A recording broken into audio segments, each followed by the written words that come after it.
Tout pour vous tourne autour de ça. La gloire de Dieu pour vous, c'est les belles chaussures de l'homme de Dieu, c'est ses beaux habits. Et le rêve du jeune serviteur, aujourd'hui, c'est de ressembler exactement. Non, la ressemblance, mes bien-aimés, ne commence pas dans ce qui est charnel. Si tu veux ressembler au sacrificateur qui est l'homme de Dieu, ressemble au prix qu'il a payé, ressemble à son sacrifice, mange la même coupe que lui. Jésus dit quoi? Il dit que vous êtes des participants de la nature divine. Vous participez à la chair et à le sang. Je ne sais pas comment Jésus s'habillait. Je ne sais pas si quelqu'un parmi nous connaît comment Jésus s'habillait. C'est que vraiment les gens, tout le monde devait s'habiller comme lui pour lui ressembler. Mais la Bible n'a pas mentionné son vêtement parce que ce n'était pas ça le plus important. La fois même où Dieu mentionne son vêtement, c'est quand on déchirait ça. Quand les non-croyants déchiraient ça. Donc c'est une manière de dire que ce n'était pas le vêtement là qui était le véritable vêtement. Mais son véritable vêtement, mes bien-aimés, c'était quoi? La souffrance dont il s'était revêtu. Le véritable vêtement, c'était quoi? La sainteté dont il s'était revêtu. Son véritable vêtement, c'était quoi? Le fardeau dont il s'était revêtu. De sauver des âmes.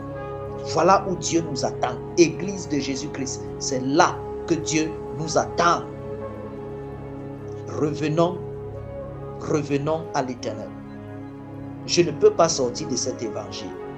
Parce que sortir de cet évangile, c'est mourir. Et malheur à moi si je ne prêche pas l'évangile. Voici ce que l'apôtre disait, mes bien. Quel est l'évangile que vous voulez prêcher? Nous ne sommes pas dans un rassemblement social. C'est dans le rassemblement social que quand tu arrives, on dit que bon voilà, votre mariage ça ne va pas. Comment vous devez faire pour que votre mariage marche? Ce rassemblement social fait ça. Et ça n'a pas besoin de savoir si tu es croyant ou non croyant. Nous ne sommes pas des psychologues. Mais nous voulons chasser les esprits méchants pour imposer l'esprit de Dieu. Vous comprenez un peu? Donc, la transformation commence de l'intérieur vers l'extérieur. Donc, toute bonne transformation commence d'abord par la nouvelle naissance.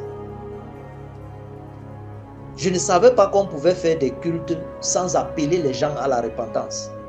J'ai seulement vu ça dans l'église de cette génération. Et je suis étonné à chaque fois que je viens dans un culte et il n'y a pas appel pour ceux qui ne croyaient pas pour croire. Je suis toujours étonné.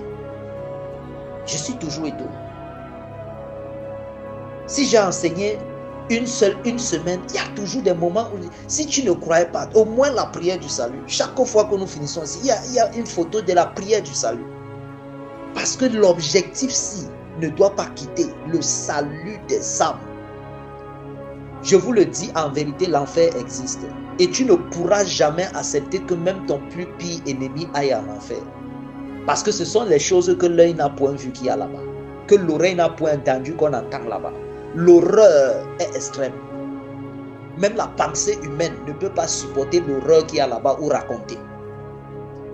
C'est pour ça que si vous aimez les hommes, dites-leur que Jésus-Christ est la vie éternelle et qu'ils doivent donner leur vie à Jésus pour le ciel. Lorsqu'ils viendront vers vous pour vous dire que nous sommes malades, priez pour qu'ils guérissent. Quand ils viendront vous dire qu'ils n'ont pas de travail, priez pour qu'ils aient du travail. Quand ils viendront vous dire qu'ils sont stériles, priez pour qu'ils enfantent. Mais après cela, dites-leur aussi qu'au-delà de tout ça, il y a la vie éternelle.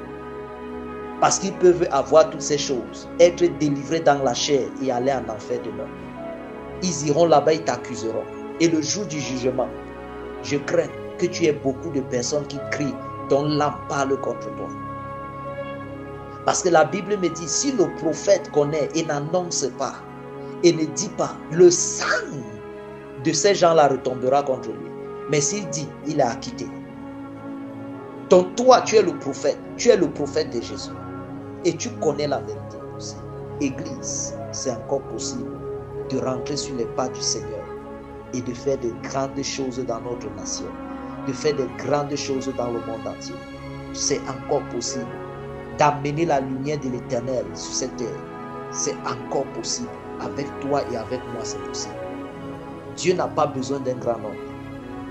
Il n'a pas besoin d'un grand homme. Non, au temps d'Élie, il a fait des choses extraordinaires. Un seul a renversé 800 prophètes de Baal. Un seul. Qu'en est-il des 700 qu'il avait réservés? Imaginez. Si chacun là-bas prend 800, mais on va dépouiller le monde des sectes pernicieuses.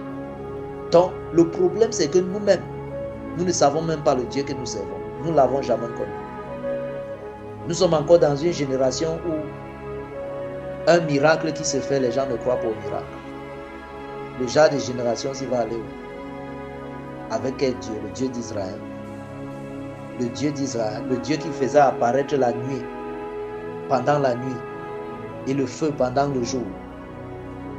Le Dieu qui chante, oh Mahala Brosni, qui ferme le ciel, il ne pleut pas. Parce qu'un homme a parlé sur le ventre d'une femme. Un prophète a parlé sur le ventre d'une femme. Et l'enfant est venu. Vous parlez de quoi? Vous voulez donner une déontologie au miracle? Que le mot miracle même signifie quoi? Ce qui est le surnaturel est venu dans le naturel. Tu étais dans le surnaturel pour vouloir donner une science au surnaturel. On vous dit que le Olam vient se manifester dans le temps, dans le naturel. Il n'y a pas de déontologie dedans. C'est Dieu qui amène ça à l'existence comme il veut. Vous savez que l'histoire de la femme là, c'était quoi? Vous savez combien d'enfants a été mangé dans son ventre par la sorcellerie? Et si l'Éternel décide de ressusciter un des enfants qui a été mangé à l'instant, est-ce que ça ne va pas gonfler là directement? Et il y a des enfants soi-disant de Dieu, entre guillemets, je doute même de vous. Les enfants de Dieu, entre guillemets. Et non, les prophètes là, ça c'est le fétichisme. Le fétichisme est plus que Jésus-Christ de Nazareth. Allez bien lire la Bible. À l'époque où c'était Pharaon qui possédait le dieu Apophis, le dieu du serpent, l'un des plus grands dieux que l'Antiquité annonce, le Pharaon, la plus grande des sorcelleries, qui était au Nil, qui est allé en Inde. Si vous ne connaissez pas l'histoire, allez lire. Moïse les a défiés. À un moment donné, c'est-à-dire que tous les sorciers là, de Pharaon ne pouvaient plus répéter ce que Moïse faisait.